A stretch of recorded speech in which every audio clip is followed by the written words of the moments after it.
A continuación,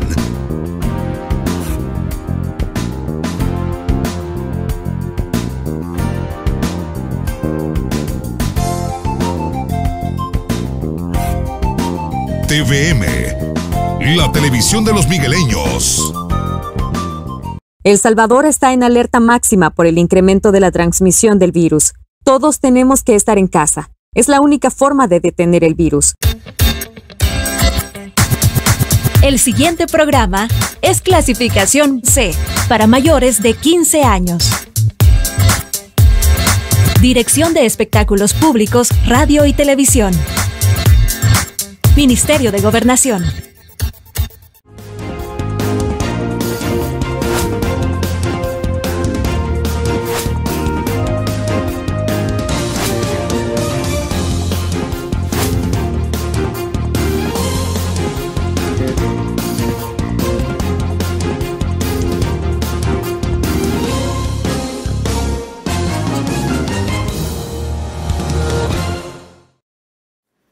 Buenos días, qué enorme placer saludarles y reencontrarnos. Vamos a iniciar la semana productiva y lo vamos a hacer precisamente abordando los temas que durante el fin de semana han acaparado la atención de toda la ciudadanía. Ayer el presidente inauguró la primera fase del Hospital El Salvador y bueno, también anunció que ya este hospital será permanente y que ya no habrá más Centro Internacional de Ferias y Convenciones, en medio de lo que ya es considerado por algunos un drama humanitario, una crisis humanitaria, resultado del hecho de que en los hospitales ya colapsaron, ya no pueden tener capacidad para recibir más pacientes de coronavirus. Y bueno, las imágenes han estado ahí en las redes sociales sobre el tema de los fallecidos, una cantidad récord de fallecidos durante el fin de semana, y el presidente fue claro en asegurar que esta situación continuará peor en los próximos días.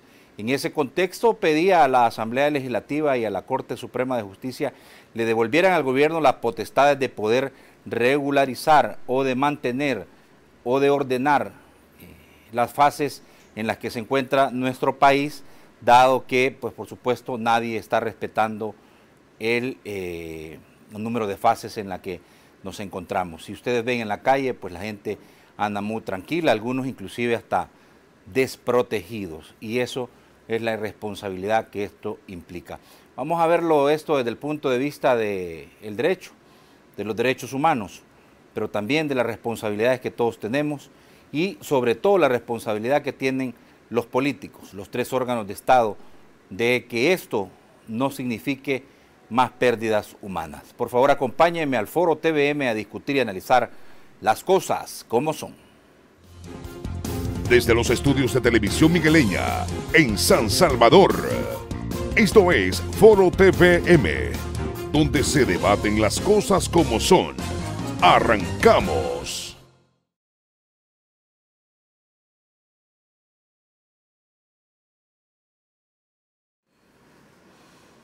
Bueno,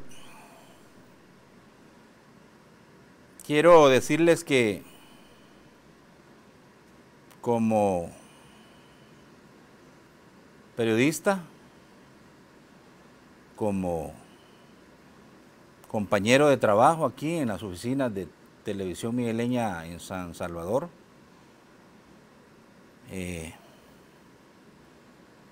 nos unimos, ¿verdad?, al luto y al dolor que está enfrentando la familia de quien en vida fuera Eduardo Navas,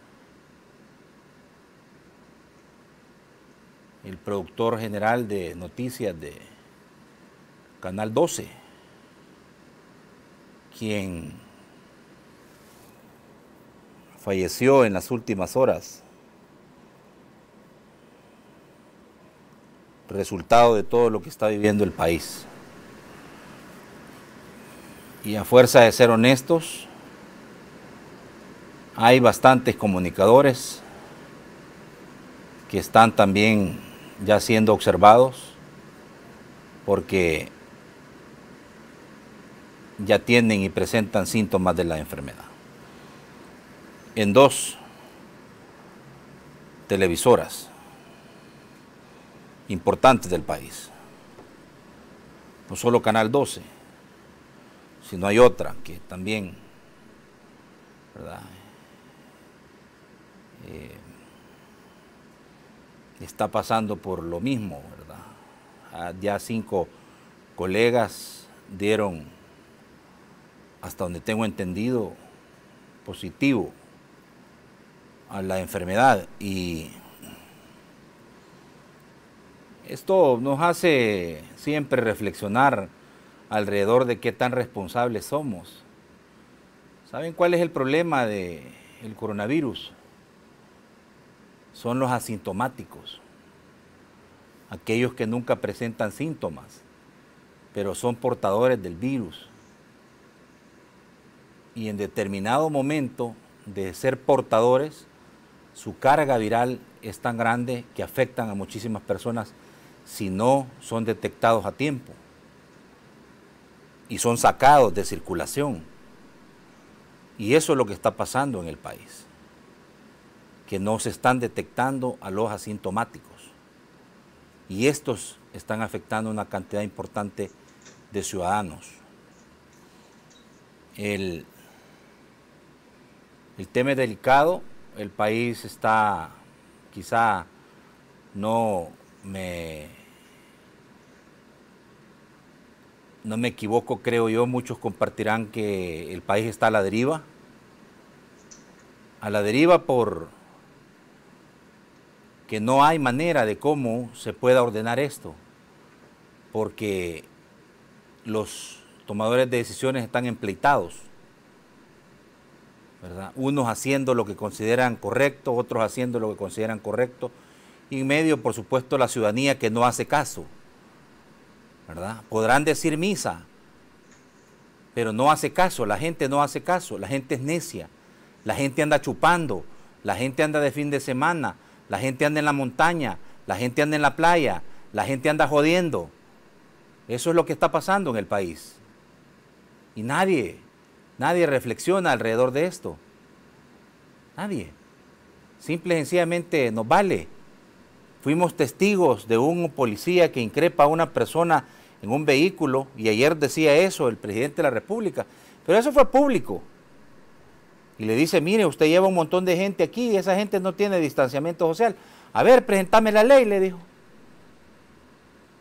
¿Y me presentás la ley? Bueno, no, yo no tengo manera de yo más que hacerle concientización. Bueno, entonces sigo mi camino. Eso somos. Esa es la vulgaridad de gente que somos.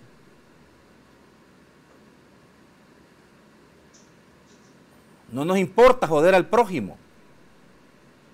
No nos importa pasar encima de nadie, para lograr nosotros nuestros propósitos.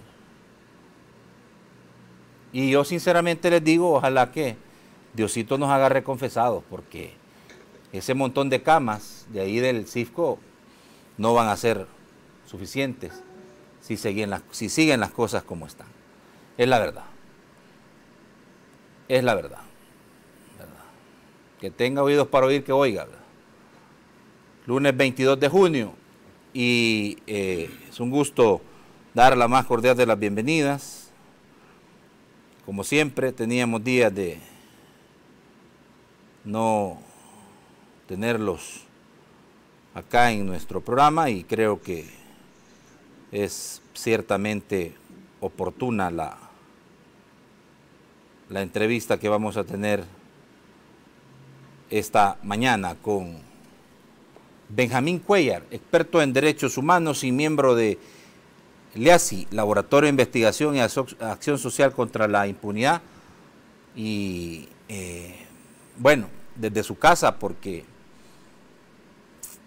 estamos todavía en una cuarentena voluntaria, y la única manera, por supuesto, de ayudar y ayudarnos es manteniéndonos lo más posible en aislamiento. Bienvenido, Benjamín Cuellar, un gusto saludarte.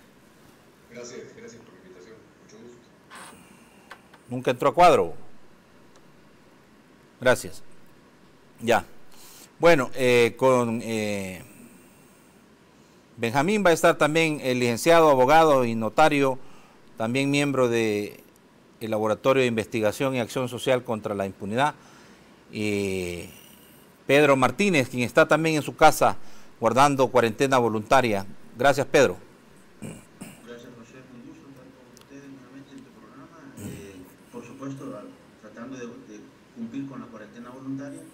Yo creo que ya el regaño lo hiciste, ya no lo voy a hacer yo, pero la situación es complicada, así que te agradezco que nos hayas invitado para poder platicar de este tema que tiene que ver, obviamente, con el tema de derechos humanos.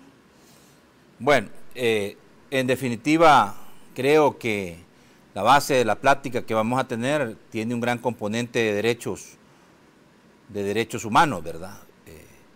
Y también de responsabilidades de los salvadoreños, de los ciudadanos. El problema es que yo no sé si ustedes comparten que el país está a la deriva, es la verdad.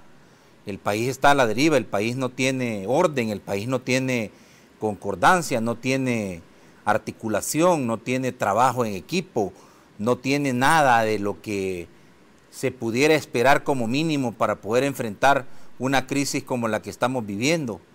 Guatemala ahorita mismo está en un toque de queda total, resultado de que sus hospitales también ya entraron en un caos, Honduras por consiguiente, pero en el país pues estamos sin leyes, estamos sin nada, estamos sin ninguna herramienta, según plantea el gobierno, para poder contener esta situación. Y el planteamiento se hace siempre desde el punto de vista de la responsabilidad, de la prudencia que puede existir de parte de los tomadores de decisiones. Pedro, esto es tan sencillo como esto.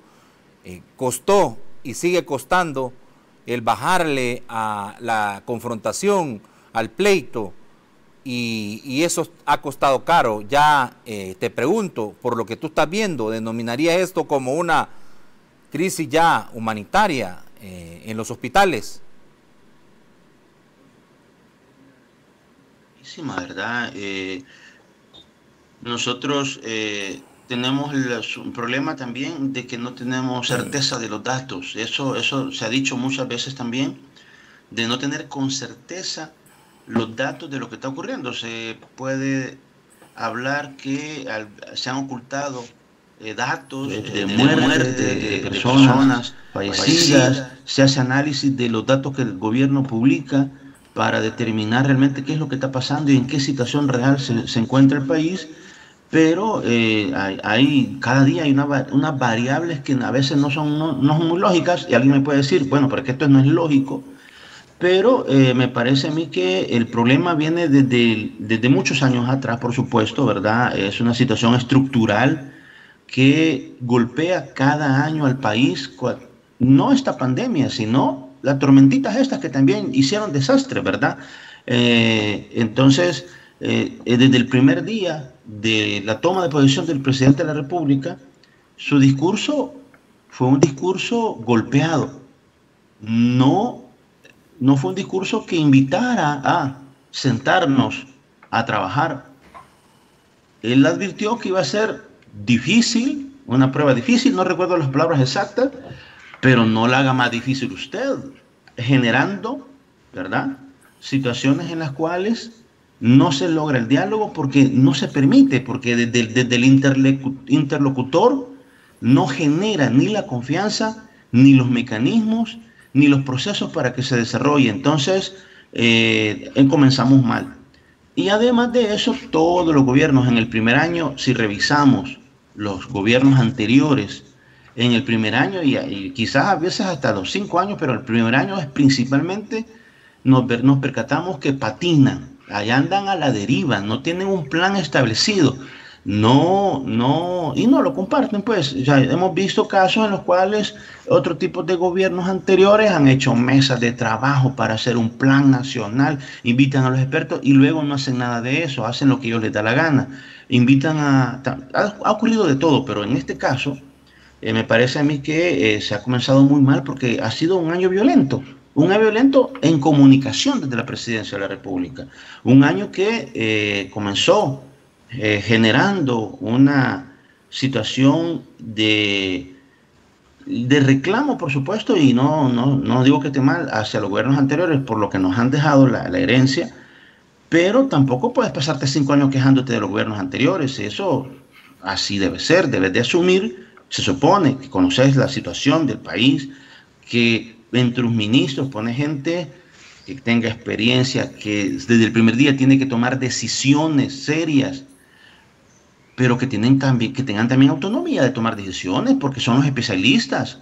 No es simplemente lo que me diga el presidente, eso voy a hacer, entonces ¿para qué me quiere?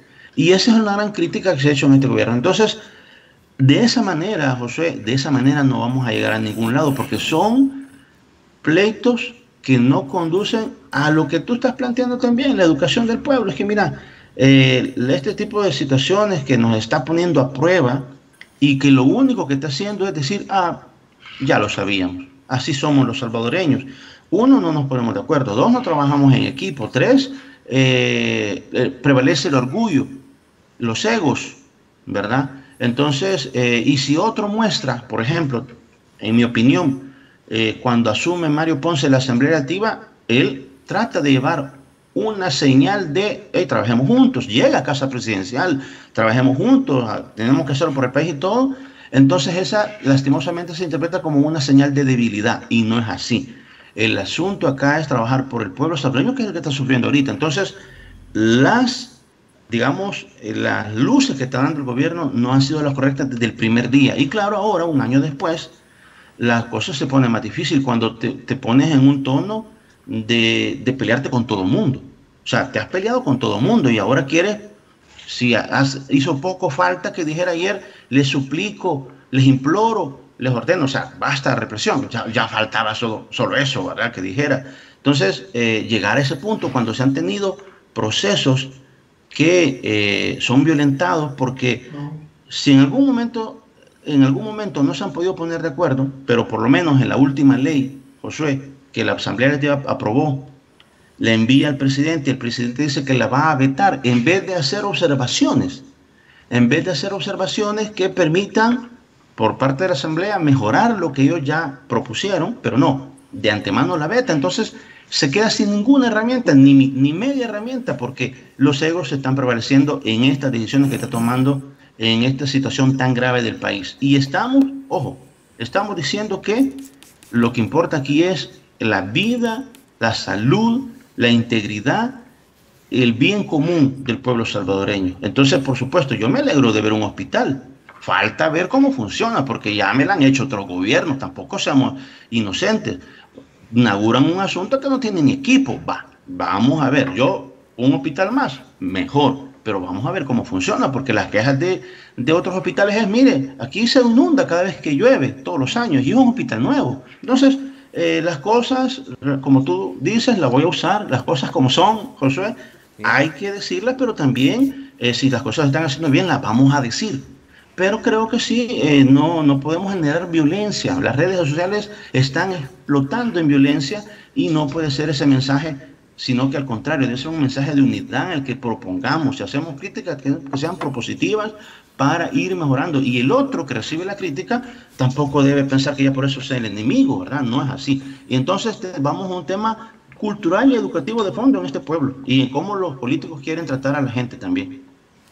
Bueno, aquí entonces, Benjamín, la gran pregunta es, estamos resultado de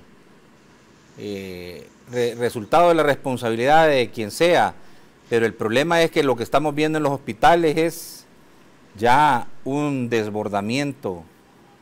Un colegio médico, hospitales están saturados por pacientes de COVID-19 y bueno, gente que está muriendo en sus casas porque no la llegaron a atender, gente que está muriendo frente a los hospitales,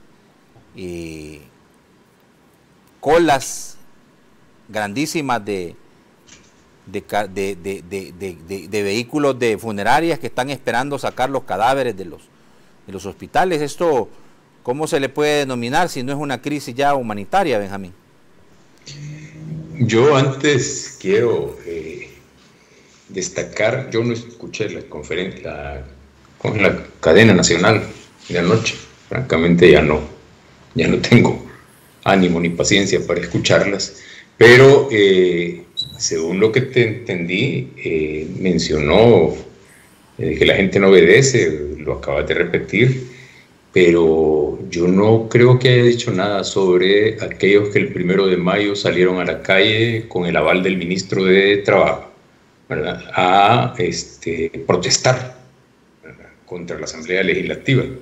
Era el Día del Trabajo, el Día del Trabajo del trabajador y de la trabajadora, que lo que se sale a la calle es a reivindicar los derechos del trabajador y la trabajadora, no a protestar contra la Asamblea Legislativa, o la Sala de lo Constitucional.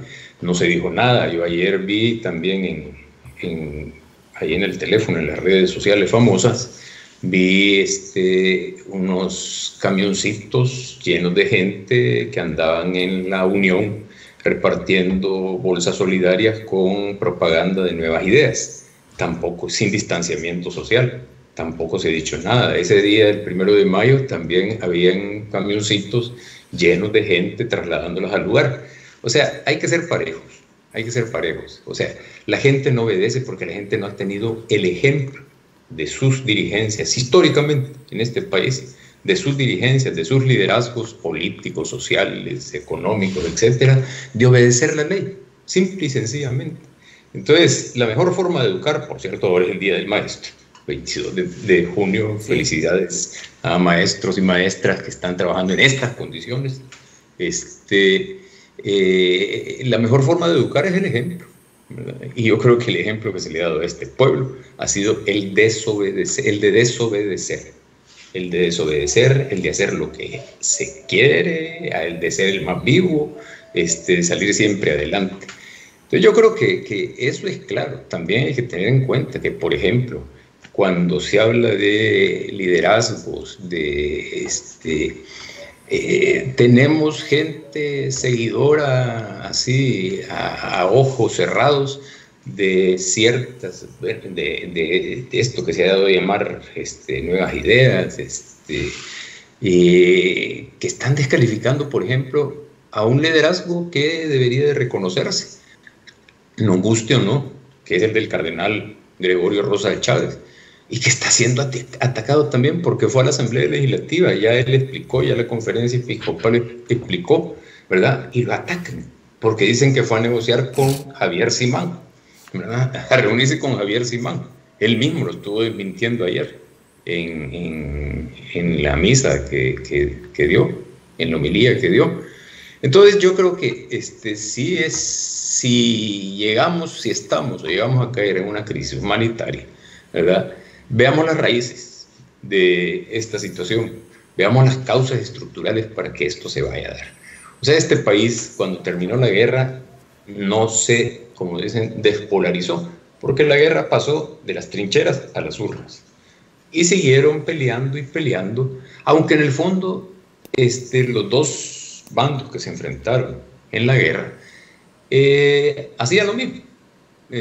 Tanto en su proselitismo político como en su accionar legislativo, como cuando llegaron a la presidencia de la República, cada cual hicieron lo mismo. O sea, fueron las mismas políticas económicas, las mismas políticas de seguridad, las mismas políticas las diferentes políticas públicas. Pero cada quien lo hacía a su manera.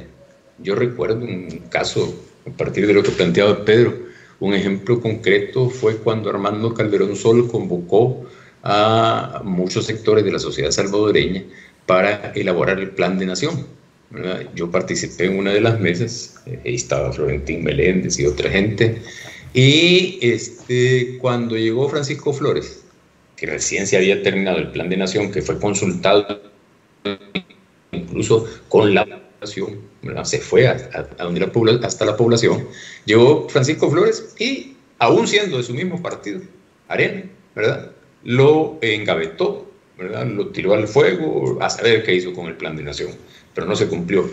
Entonces venimos en ese devenir histórico en el país, y yo creo que es momento que alguien irrumpa.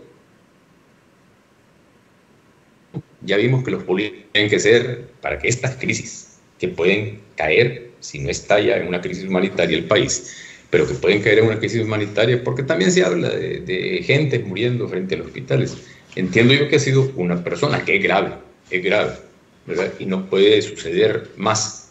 Pero si es o no crisis humanitaria, este país ha vivido en crisis humanitaria desde hace décadas, ¿verdad? Por la violencia, por la economía, por cualquier cosa, pero la crisis humanitaria la ha vivido este país históricamente, ¿verdad? Entonces, no pidamos peras al olmo, no pidamos que la gente sea disciplinada y obediente cuando sus liderazgos no han dado muestras de eso. Prueba de ello es el famoso precandidato a alcalde, se ha hecho famoso ahora, ¿no? Precandidato a alcalde de la ciudad donde vive Pedro, en Santa Tecla,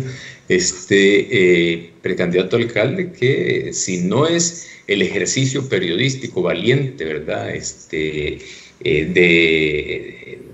Cecilel Romero, una querida amiga periodista, si no es por ese ejercicio periodístico valiente, no, ahí estuviera todavía en el cargo en el que estaba nombrado en el gobierno y aspirando a ser candidato de Santa Tecla. Sí. Sí, bueno, pero de todas maneras, vean ustedes, el tema es quedarnos como país llorando sobre la leche derramada y qué es lo que pueda ocurrir de aquí en adelante si en realidad no existe la concientización primero de esos liderazgos que se convierten en lo que Pedro denomina Benjamín como el ejemplo, es decir, ¿qué estás dando de ejemplo a la ciudadanía para poder invitar a que, aunque sea de manera voluntaria, cumplas con determinadas reglas para evitar que esta cuestión se salga de control y entremos todavía más al caos?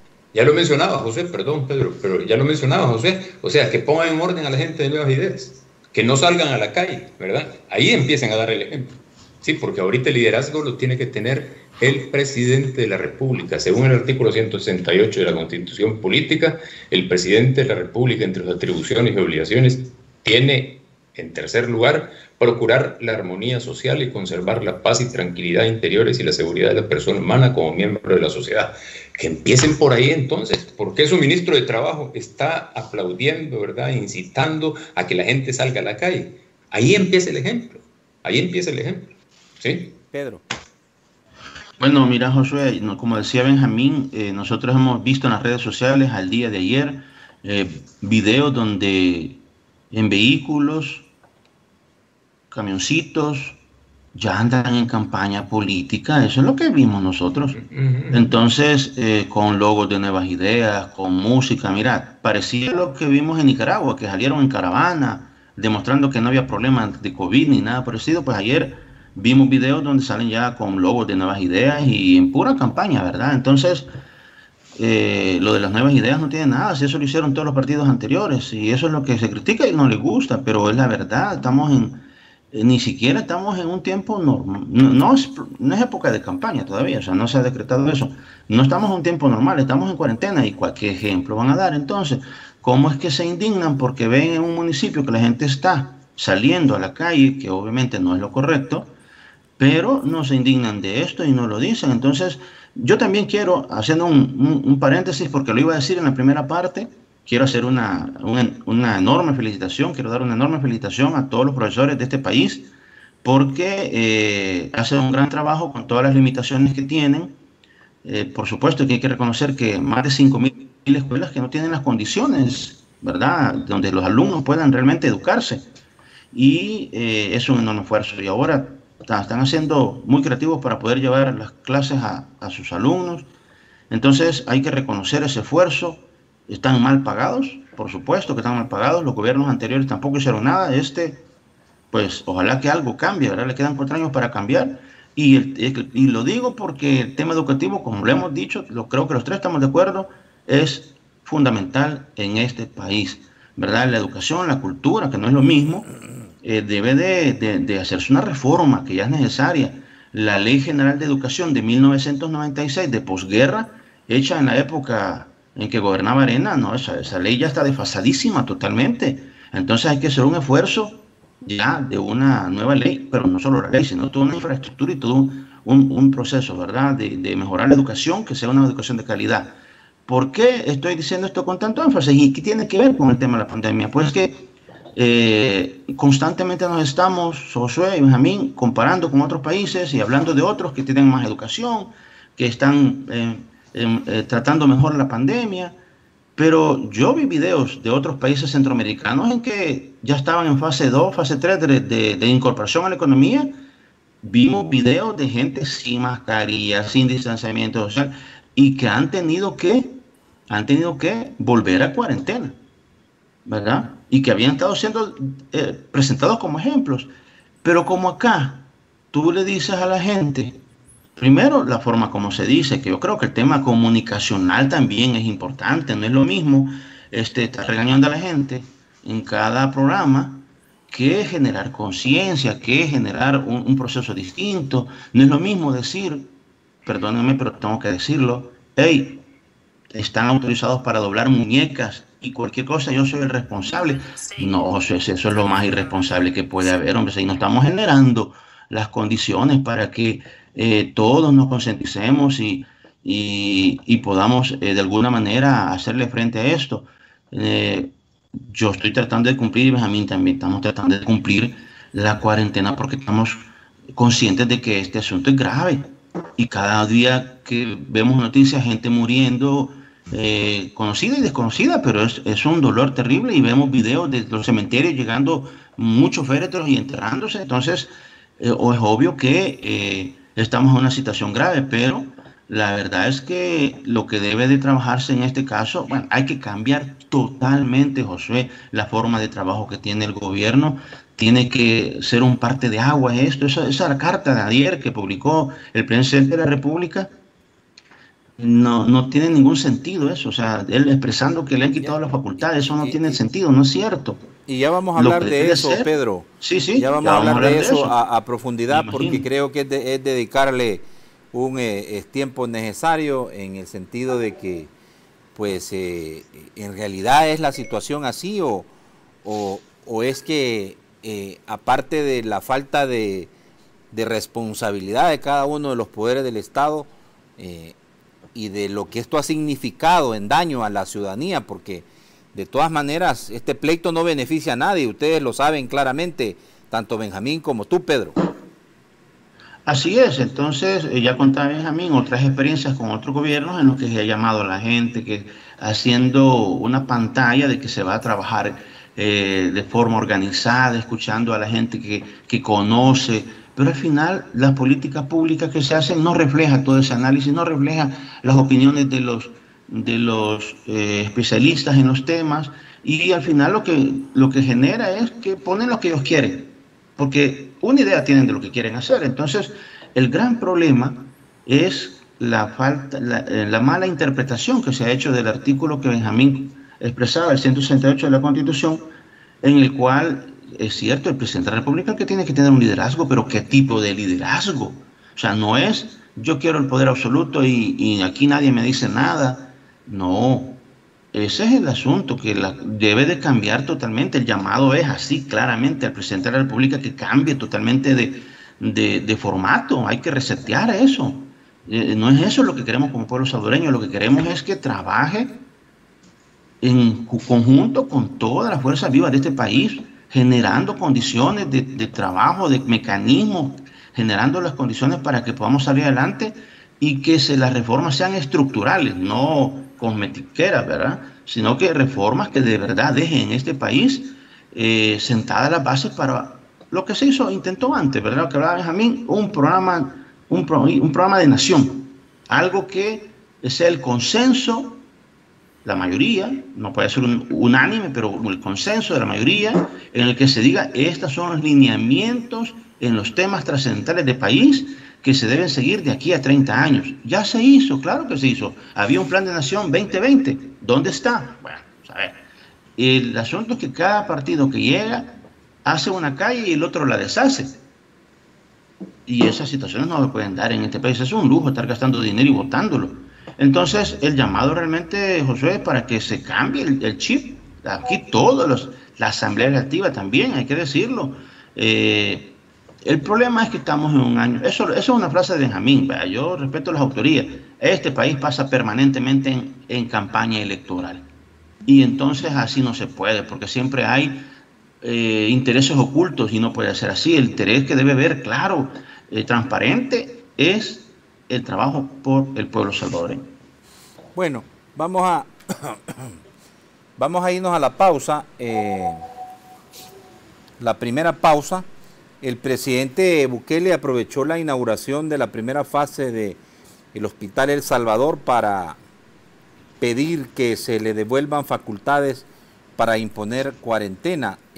Habló de la carta abierta que había publicado en nombre del pueblo salvadoreño a los magistrados y a los diputados que devuelvan nuestras facultades, que expresamente nos da la ley y que se nos ha quitado vía sentencias de la Sala de lo Constitucional.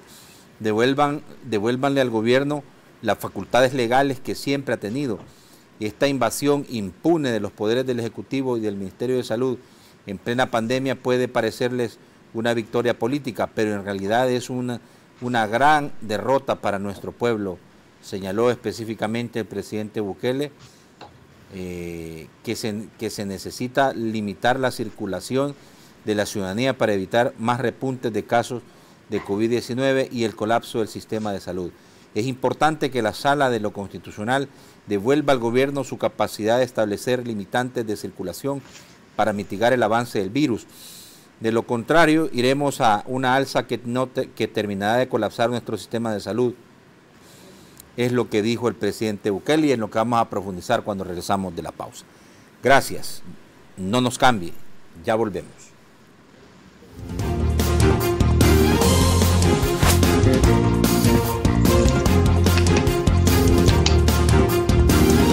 Ahí se me... disculpe lo de Santa Fe. No, hombre, no hay problema.